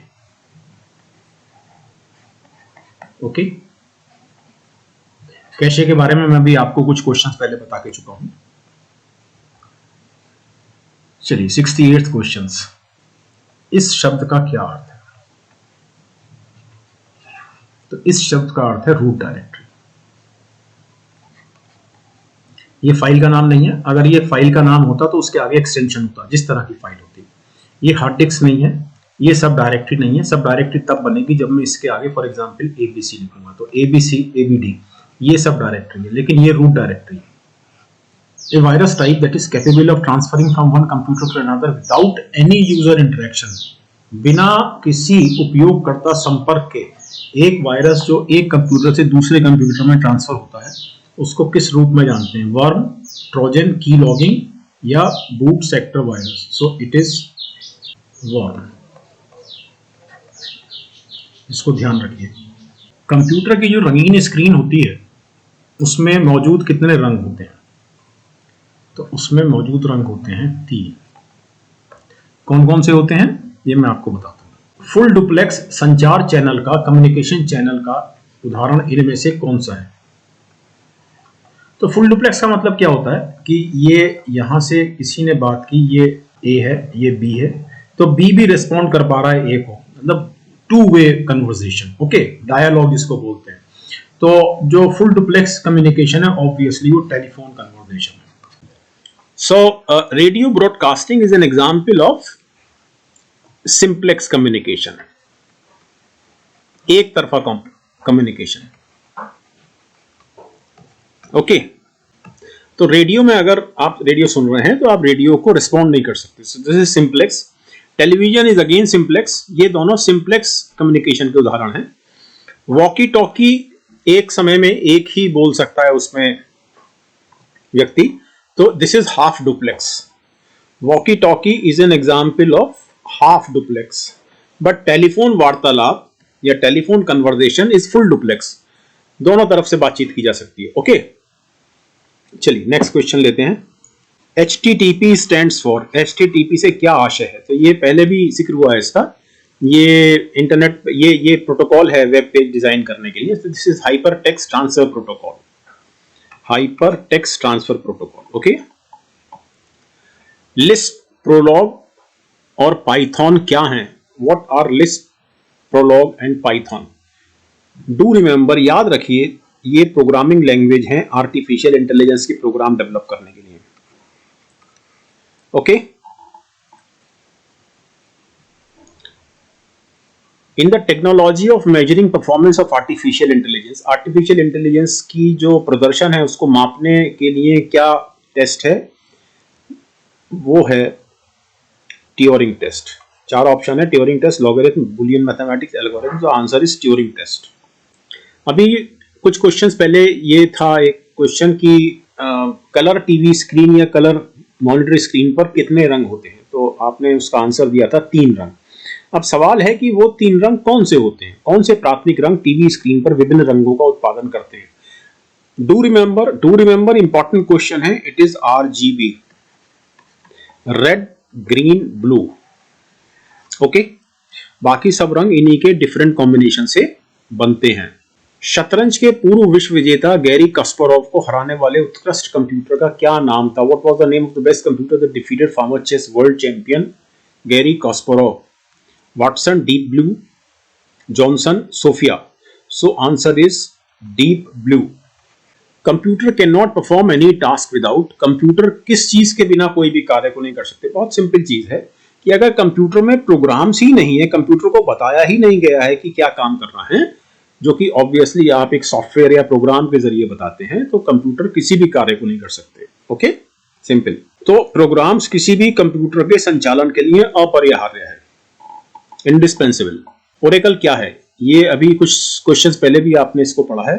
तो Oracle operating system, word processing software, database software या ए और बी का संयोजन? सो it is not an operating system. ये ऑपरेटिंग सिस्टम नहीं है, ये वर्ड प्रोसेसिंग सॉफ्टवेयर नहीं है। ओरेकल एक DBMS है या डेटाबेस मैनेजमेंट सिस्टम या सॉफ्टवेयर है। Okay, so this is database software. Which of the following is not an operating system? निम्नलिखित में से कौन सा एक ऑपरेटिंग सिस्टम नहीं है? तो DOS ऑपरेटिंग सिस्टम है, मैक ऑपरेटिंग सिस्टम है, लिनक्स ऑपरेटिंग सिस्टम है, but C is a programming language and it is a high level programming language. Okay, it is not an operating system. Computer में RAM को इनमें से क्या कहा जाता है? Main memory, primary memory, temporary memory या ऑल ऑफ दीज? तो याद रखिए, रैम ऑब्वियसली मेन मेमोरी है. ये प्राइमरी मेमोरी भी कहलाती है. सेकेंडरी मेमोरी कहलाती है आपकी हार्ड डिस्क, यानी कि जिसमें आप डेटा स्टोर करते हैं, वो सेकेंडरी मेमोरी है. So RAM is always primary memory. इसको मेन मेमोरी भी बोलते हैं, इसको टेम्पोरेरी मेमोरी भी बोलते हैं. क्यों बोलते हैं टेम्पोरेरी मेमोरी? क्योंकि जो फाइल्स हैं जो हार्ड डिस्क से उठकर, ये हार्ड डिस्क है, हार्ड डिस्क से उठकर जो फाइलें सीपीयू में जाती हैं बरास्ता रैम, तो रैम में वो तभी तक टेम्पोरेरीली, अस्थायी रूप से तभी तक रहती है जब तक उस फाइल पर काम किया जा रहा होता है. ओके, तो इसका आंसर है डी. माइक्रोसॉफ्ट वर्ड में पैराग्राफ फॉर्मेटिंग के तहत किसका उपयोग पैराग्राफ को दाएं बाएं या केंद्र पर अलाइन करने के लिए किया जाता है? तो बेसिकली एक आसान क्वेश्चन था, अलाइनमेंट, एमएस वर्ड में.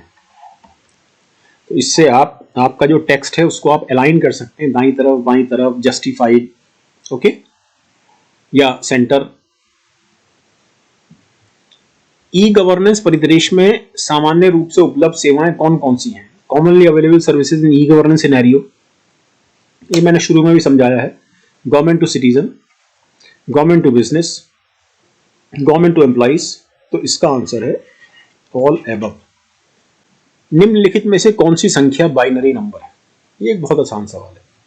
बाइनरी नंबर की पहचान ये है कि उसमें सिर्फ 0 और 1 का इस्तेमाल होता है. तो ये नहीं हो सकता, ये नहीं हो सकता क्योंकि इसमें पॉइंट लगा हुआ है, ये भी नहीं हो सकता ऑब्वियसली. निम्नलिखित में से कौन सी कंप्यूटर की भाषा नहीं है? BASIC, C, fast, Fortran. BASIC एक कंप्यूटर लैंग्वेज है, हाई लेवल लैंग्वेज. सी एक कंप्यूटर लैंग्वेज है, high level language. Fortran is a computer language है, high level language. But fast is not a computer language. So C is the answer. Computer में प्रयुक्त IC chip किसका बना होता है? Chromium, iron oxide, silica, silicon. So answer is silicon. Computer के संबंध में एएलयू का क्या अर्थ है? एक बहुत आसान क्वेश्चन है. सो it is arithmetic logic unit. ये आसान सवाल था, मेरे ख्याल से आप सबको आता होगा. प्रति सेकंड 2 किलोबिट की दर से स्थानांतरित प्रति सेकंड बाइट्स की संख्या क्या होगी? What would be the number of bytes per second transferred at the rate of 2 kilobit per second? अब इसको थोड़ा समझिए. 2 किलोबिट यानी कि 2 गुणा 1000 बिट्स पर सेकंड. अब हमने इसको बाइट में चेंज करना है. हम जानते हैं कि 8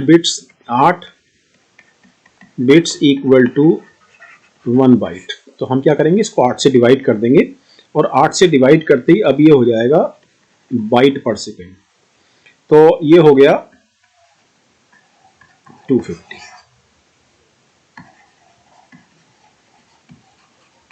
ओके.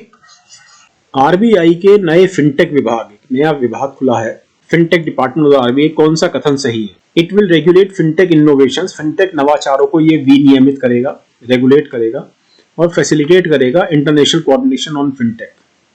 नंबर 1, यह नवाचार की सुविधा प्रदान करेगा, फिनटेक क्षेत्र से जुड़ी चुनौतियों और अवसरों की पहचान करेगा. तो ये दोनों तो बिल्कुल हैं, इसमें तो कोई डाउट ही नहीं है. ठीक, फिनटेक क्षेत्र से जुड़ी चुनौतियों और अवसरों की पहचान करेगा, identify challenges and opportunities associated with. और ये भी ठीक है, फाइनेंशियल टेक्नोलॉजीज में जितने इनोवेशंस हो रहे हैं उनको रेगुलेट करेगा. ठीक है. तो अब ये दोनों चूंकि सही है, इसलिए इसका आंसर है डी. ये इसका आंसर नहीं है. इसने अपने अंदर समाहित को, ये डिपार्टमेंट ऑफ रेगुलेशन को इसने अपने अंदर सबस्यूम या समाहित नहीं किया है. So C is wrong option. Correct options are A and B, hence the answer is D. निम्नलिखित में से कौन सा एक हार्डवेयर नहीं है? Which of the following is not a hardware? चुंबकीय tape, printer, assembler, CRT. CRT का मतलब कैथोड रे ट्यूब यानी मॉनिटर। अब अगर आपको नहीं पता है तो अगर हम इसमें एलिमिनेशन मेथड लगाएं, चुंबकीय टेप हर हालत में एक हार्डवेयर है, प्रिंटर हर हालत में एक हार्डवेयर है, कैथोड रे ट्यूब हर हालत में एक हार्डवेयर है, लेकिन असेंबलर जो है ये एक सॉफ्टवेयर है। बेसिकली ये ट्रांसलेटर है। किसका ट्रांसलेटर है? असेंबली लैंग्वेज का। ये मैंने आपको शुरू में भी किसी क्वेश्चन में लैंग्वेज है ना। Okay, so C is the answer. निम्नलिखित में से कौन एक आउटपुट डिवाइस है? कीबोर्ड इनपुट डिवाइस है, माउस इनपुट डिवाइस है, स्टाइलस पेन, ये जो मैं लिख रहा हूं, ये जो मैं लाल आपको दिख रहा है जिस पेन से मैं लिख रहा हूं, चूंकि मैं लिख रहा हूं कंप्यूटर के अंदर एक कमांड भेजी जा रही है लिखने की, सो इट इज इनपुट। लेकिन ये जो वीडियो डिस्प्ले यूनिट है जिसको हम मॉनिटर भी कहते हैं ये एक आउटपुट डिवाइस है। तो आंसर इज डी। निम्न में से कौन कंप्यूटर की वॉलेटाइल मेमोरी है? वॉलेटाइल मेमोरी वो होती है जब कंप्यूटर को बंद करने पर या बिजली चले जाने पर कंप्यूटर बंद हो जाए तो उस मेमोरी में रखे हुए सारे कंटेंट्स खत्म हो जाते हैं। तो जो वॉलेटाइल मेमोरी होती है वो रैम होती है। रैम में रखे हुए सारे कंटेंट्स इमीडिएटली खत्म हो जाते हैं जैसे ही कंप्यूटर को आप स्विच ऑफ करते हैं। NMEICT का क्या अर्थ है? NMEICT फुल फॉर्म पूछी गई है, national massive education through information and communication technology, national mission on education through information and communication technology, national multipurpose education through information and communication technology, national mode of education through information and communication technology. Okay, याद रखिए इसको, national mission on education through information and communication technology. So it is A national mission on education, okay, through information and communication technology या ICT। निम्नलिखित में से कौन सा सुशासन और ई शासन की विशेषता नहीं है? Which one of the following is not the characteristic of good governance, e governance? Conscience, accountability, transparency और कॉन्सेंसस ओरिएंटेड। ऑब्वियसली कॉन्शियसनेस का कोई मतलब नहीं है ई गवर्नेंस से। जो ई गवर्नेंस है, बेसिकली ई गवर्नेंस के जरिए हम शासन को, सरकार को अकाउंटेबल बनाते हैं, हम ट्रांसपेरेंसी लाते हैं और सबसे इंपॉर्टेंट है कि हम उसको जनता के प्रति कंसेंसस ओरिएंटेड या आम सहमति उन्मुख बनाते हैं। तो ये तीन चीजें ई गवर्नेंस की विशेषताएं हैं, ये नहीं। इंटरनेट प्रोटोकॉल के डिजाइनरों ने एक आईपी पते को, आईपी एड्रेस को कितनी बिट संख्या के रूप में परिभाषित किया? ये क्वेश्चन मैंने आपको तब एक्सप्लेन किया था इसका आंसर, जब मैं आपको आईपी वर्जन 6 IPv6 समझा रहा था। तो आपको ध्यान होगा कि मैंने आपको ये बोला था कि सपोज ये एक आईपी एड्रेस है ना, और मैंने आपको ये भी बोला था कि ये 4 सेगमेंट है इसमें, और ये प्रत्येक नंबर जो है ये वाला ये वाला ये वाला ये 0 से 255 के बीच में होता है, इसलिए ये 8 बिट नंबर है, क्योंकि ये नंबर 256 नंबर है कुल मिलाकर और 2 की घात 8 बराबर 256 होता है। तो 8 बिट नंबर है तो 8 चौक 32 बिट का होता है IPv4 और IPv6 वर्जन 6 जो होता है वो 128 बिट का होता है। ये मैंने आपको पीछे किसी क्वेश्चन में समझाया है। भारत का पहला राज्य कौन सा है जिसने 75 जिलों में सामुदायिक रसोइयों को जियो टैग कर दिया? Which state has become the first state in India to geotag community kitchens in 75 districts? ये बहुत आसान सवाल है। एक्चुअली ये आपके सामने जो 4 स्टेट दी गई हैं, आसाम, कर्नाटक, यूपी एंड महाराष्ट्र, इसमें सिर्फ यूपी ऐसी है जिसमें 75 से ज्यादा जिले हैं, है ना। तो immediately the answer is UP.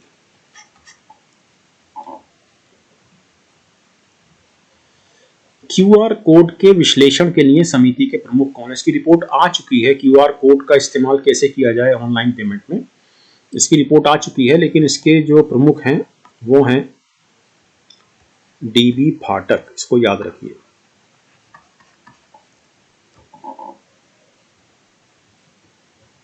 निम्नलिखित में से कौन सा माइक्रोसॉफ्ट विंडोज का संस्करण नहीं है? Windows XP, Windows Vista, Windows NT, Windows Xperia. तो विंडोज एक्सपी है, विंडोज विस्टा है, विंडोज एनटी है, लेकिन विंडोज एक्सपीरिया कोई भी संस्करण नहीं है माइक्रोसॉफ्ट विंडोज का।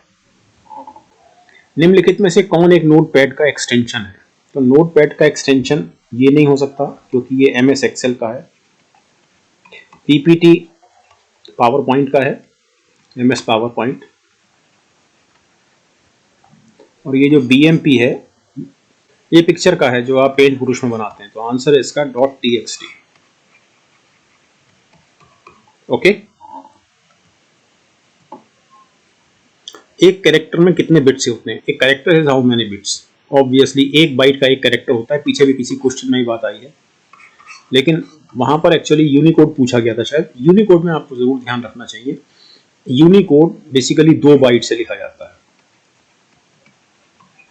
अदरवाइज अगर इसमें क्वेश्चन में ये स्पेसिफिक होना चाहिए था एक इंग्लिश कैरेक्टर में कितने बिट्स होते हैं, तो 8 बिट्स होते हैं इंग्लिश कैरेक्टर में, लेकिन अगर यूनिकोड है तो उसमें 16 बिट्स यानी कि 2 बाइट्स। सो आंसर है यहाँ पर इस क्वेश्चन के रेफरेंस में आंसर है बी।